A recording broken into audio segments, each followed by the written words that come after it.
not standing people in numerical order, unless this is some diagonal bullshit like that player profile for, in which case, still bullshit. What should we do? Begin the next game. I mean, what are the options here? Watch tiny people do a tiny performance? Put Smash Bros on one of the screens? Erase 212 from the very fabric of time and space? Was playing the next game ever really in question? What the f is this guy looking at? I know the colors and artistry of the room are captivating, but there's 5 bodies hanging there. You're trying to figure out if the walls are tea green or mint? Also, just a reminder that the game organizers who had the foresight to create and install a 50-foot-high corpse mobile in the Escher room somehow didn't know there was an underground organ harvesting operation going on right under their noses for weeks. Through an impressive feat of fortune/fortitude, Junho has managed to sneak onto the island, kill a guard, replace him in his job, and snuck into the head honcho's office all without being caught. I could almost believe that, if he wasn't also texting his bestie pictures and messages of shit that would get this entire operation shut down on a network that should be constantly monitored. Get your parental controls figured out before your pink army starts doing all sorts of shady stuff on there. Like Googling the phrase pink army. This phone rings 9 times. If your phone rings more than 4 times before letting me leave a message, I'm never speaking to you again.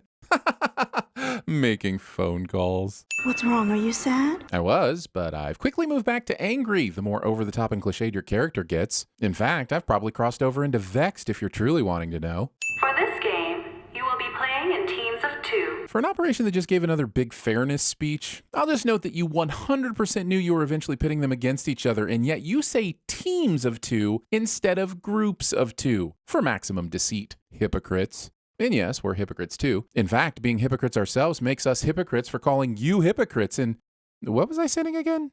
Please look around and find someone you wish to play with. Oh, great. Now I'm having flashbacks to my childhood. All those darting eyes trying to decide who's going to be their partner. I don't want to be the last pick. I promise I can move as fast as the ball does. Pick me, please. Mom! Shake hands to show you have become partners. There can only be 2 players per team. Forced monogamy. And it was Adam's rib the Lord used to make Eve, after all.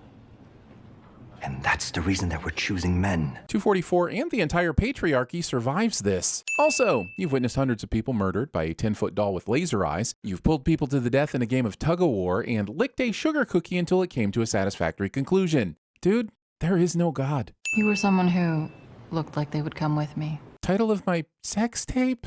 Do you really think you can win without me on your team? Rhetorical questions. He's a jerk.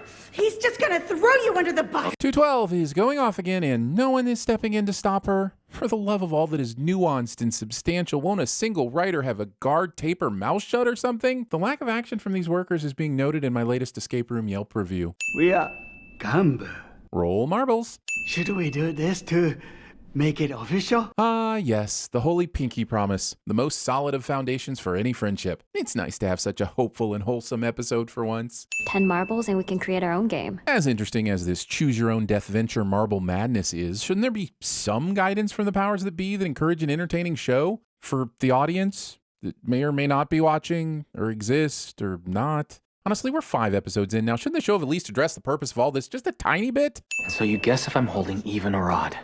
Which one you think is in here? Wait, Ali has never played this game and you're teaching him? The only rule here is no violence, apparently. So just tell Ali to give all his marbles to you, hide them around the room, then tell him to count for 29 minutes. The first one to find them all wins. You could have won and enjoyed a fine wine by now. Who wouldn't enjoy a post-murder Merlot? One of us is gonna die here, so doesn't matter what we tell each other. No one can really embarrass themselves anymore. No, it just means that you spend your last 10 minutes on Earth wallowing in a pit of embarrassment after admitting to that time you, that was close. I almost told you about that time I swallowed my pet goldfish and blamed it on the cat. Damn it! I think he's got dementia. Does that mean that he's out, or he's not gonna play, so that means he forfeited, right? Even if that were the case, what does Gihan think forfeit means? Does he think that discount Will Riker will be excused from this game? Whether Gihan realizes it or not, he's trying to convince the guard to put a bullet in number 1's head. Some Gganbu you turned out to be. Shit, God damn it! Will you please just pull yourself together, old man? Thanks, Squid Game, for inspiring me to Gronk spike my own grandmother so she'll finally play Call of Duty with me. Isn't that what I'm supposed to learn from a scene where Gihan needs marble Gandalf into a stone wall like pizza dough to make him play games with him? Sorry, I find the lessons on this show to be a bit elusive sometimes. You people said we're equals. What is this? I think we should play a new game here. Huh? Request accepted. So This is when you choose to promote equality? Not when it comes to even teams, a fair share of food, or preventing a midnight massacre, but rather when a sore loser wants to change a game to something he thinks he'll have a better chance of winning? Does equality mean something else in this universe? How do the neon fencers even know when to intervene? Are they dispensing order and justice on their own like some sort of salmon-suited vigilantes? Everyone wants to be Batman, but no one wants to put in the work to be trapped in a cave full of bats as a child. Oh, yeah, and the parents murdered in an alley thing. We take turns throwing marbles, till you make a shot that lands in the hole I dug over there. I'm pretty good at getting things into holes, huh? If that was meant to be a sex reference, I have many questions about how this gentleman approaches coitus, none of which I wish to have answered. Go to Mojito and have a glass of Maldives. Really? Pretending everyone should know the random movie quotes you drop into conversation. What are you people? On dope? I still have one more. There's one guard per team, and all they have to do is keep track of who runs out of marbles first. And Squid Guard here couldn't even manage that. If this is his work ethic, then he should triangle look for another job? No? Triangle look? Look, I'm doing my best. Was that a punch? Replay that. Yep, clearly a closed fist with enough force to move him. Violence is against the rules. Shoot this man. Guard? Guard? Did they take marble bribes? Using 2 bullets when one could have done the trick. Is a modicum of efficiency per mortality beyond their accountability? Damn.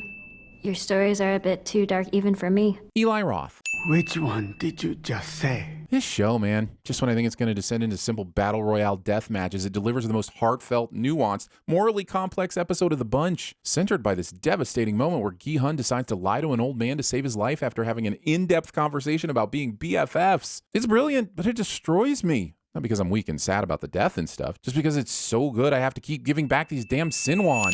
Your pouch there. It's too dangerous to keep it out. These people are bound to go crazy before the end. Who knows what'll happen then? We know exactly what will happen then. The guards will step in and shoot anyone being violent or cheating, which Ali also knows but gives over his marbles regardless. Man, this show is honestly great, right up until it decides to make some characters exactly the right amount of naive for the villain's plan to work. Using your mouth to tear the t-shirt you've been wearing through several days of murder games without any laundering service. Hole in the ground. Marble drop. Marble blowing. Excitement? This marvelously convenient marble shit. That blue one that went in, that's mine, asshole! I mean, sure, but did you agree ahead of time about secondary contact rules? Everyone here is making this shit up as they go, you know, because of fairness and integrity and such. Here. How's that? As it is with marbles, so it is with life. Ollie ends up dead because he doesn't take the time to check his sack. Stay safe, kids, and check your sack regularly. At this point, the marbles in this bag have all been switched out for rocks, but when he shakes that bag, it makes the distinctive noise of glass marbles hitting each other. I don't care if it's a sin on the Foley artist or the show. Argue all you want. The sin is sound. There is no guard following Ali, and I just spent 5 minutes thinking of a better way for Ali to use his unguarded time. The finer points are beat up a guard, fake marbles, blame shifting, more beating, a double-crossing fake trade, all ending with the rose-colored asses duped into running out of bullets from inefficiency. I realized after assembling a flowchart and storyboard that I'd rather just move on and get to the end of this as quickly as possible. Why is no one who's losing in these games just sticking it to their opponent by refusing to play? Not a single person pulled the "if I can't win, then neither of us will" card. Let me see. Darn it. I'm out of marbles. What should I do, huh? Probably have been shot by an overzealous guard, but they only seem to be actively watching the secondary characters, so I guess you're safe for now. And go meet your mother. And then make a whole show about how it happens. You could call it How I Became Acquainted with Your Maternal Parent. I bet it's a hit. I'm honored. That the guard gave you this chance to say your final words instead of just shooting you immediately like every other losing player. They totally valued your character moment more than consistency logic. I'd be honored too. What kind of nonsense is this?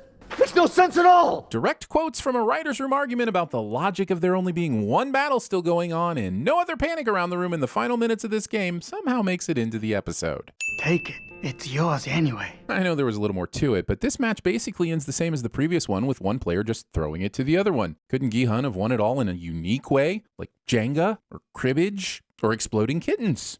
Gganbu, always. Share everything with each other no matter what. Finally, an explanation for the best man's wildly inappropriate request at my brother's wedding reception. It's okay. Skip.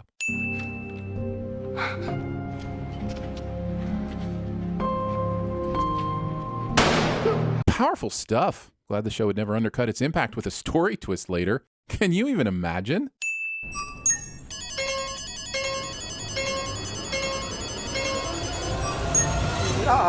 Lost.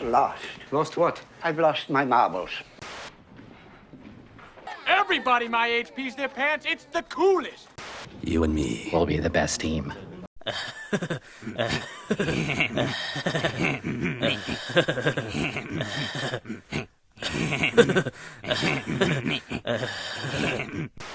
partner! Let's show everyone with a dick they're wrong! I keep thinking that having men around me would just make me more powerful, but I hate men now. Precious! Sucks to be you, nerd.